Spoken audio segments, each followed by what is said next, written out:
Sir hi friends எல்லாரும் எப்படி இருக்கீங்க? நாங்க வந்துட்டு மன்னார்குடி வந்தோம் பார்சல் போடுறதுக்காக. அப்படியே வந்துட்டு மகேசகாவை பார்த்துட்டு போலாம்னு வந்தோம். மகேசகா வந்துட்டு போன வாரத்துல அங்க வெளுவத்தூர் வந்துருந்துச்சு. அன்னைக்கு வந்துட்டு நான் வீடியோ எடுக்கிறதுக்காக ஆச்சு போயிட்டேன். பார்க்க முடியல, பிள்ளைகளை எல்லாம் அழைச்சிட்டு வந்துருக்கு, பார்க்க முடியல. அதனாலதான் அப்ப வந்துட்டு பார்த்துட்டு போலான்னு சொல்லிட்டு வந்தோம். அக்கா அப்பதான் டீ வச்சு விட்டுட்டு ஏசி போட்டு ஏசி காத்துல வாங்கிட்டு, ஏன்னா நாங்க ஏசியை வித்துட்டோமா, ஏசியை வித்துட்டோமா, அதனால ஏசி காத்து வாங்கி ரொம்ப நாளாவது. அதனால ஏசி காத்து வாங்கிட்டு ஒரு எங்க வீட்டுக்காரர் கிண்டல் பண்றாங்க, 5000 கடன் வேணுமா மகேச காட்ட நீங்க கொடுத்துருவாங்க. அப்புறம் வந்து எல்லாம் சண்டை பிடிபடுறதுலாம் கூப்பிடுன்னு சொல்றாங்க.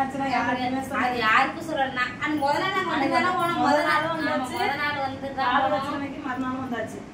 சிம்பிளா இது பண்ணதுனால யாரும் வர முடியல. நாங்க போய் வந்தேன் 2-3 டைம் இங்க வந்தாச்சு. ஆனா ரொம்ப நேரம் உட்காரல. வந்துட்டு உடனே போயிட்டோம். நமக்கும் அங்க வேலை அப்படியே தொடர்ந்து வேலை இருக்கிறதுனால சரியா மீட் பண்ணி பகிர முடியல. சண்டையெல்லாம் போடுறதுக்கு என்ன இருக்கு? அவ்வளவுதான். நிறைய பேர் கமெண்ட்ஸ் கேட்டுட்டு இருந்தீங்க, அம்மளா வல்ல வல்லன்னு. இப்ப வந்தாச்சு. எங்களுக்குள்ள சண்டையாவும் இல்லை. சண்டையெல்லாம் போட்டா அவ்வளவுதான், தாங்காது. சண்டை போட்டாங்கன்னா அவ்வளவுதான். உங்களுக்கு அதெல்லாம் இந்த வீடியோ நீங்க சொல்லுங்க, ஏதாவது சொல்லுங்களேன். ஒரு ஸ்டோர் வச்சு கொடுத்துட்டா நான் செய்யணும். ஸ்டோர் வைக்கணுமா? உண்மையா நான் சொல்லுவேன். அவங்க எவ்வளவுதான் நல்லா சேல்ஸ் ஆகி பண்ணாது. நீங்க அவசரம் வாங்கிட்டு சரி, நீ எனக்கு ஒரு 10 லட்சம் லோன் வாங்கி கொடு. நான் பெரிய கடை ஓபன் பண்ணி ஒன்னு பெரிய மாறி எதுவும் கட்டிருந்தாங்கன்னா லோன் கொடுத்தா நம்ம பிசினஸ் டெவலப் பண்ணலாம்.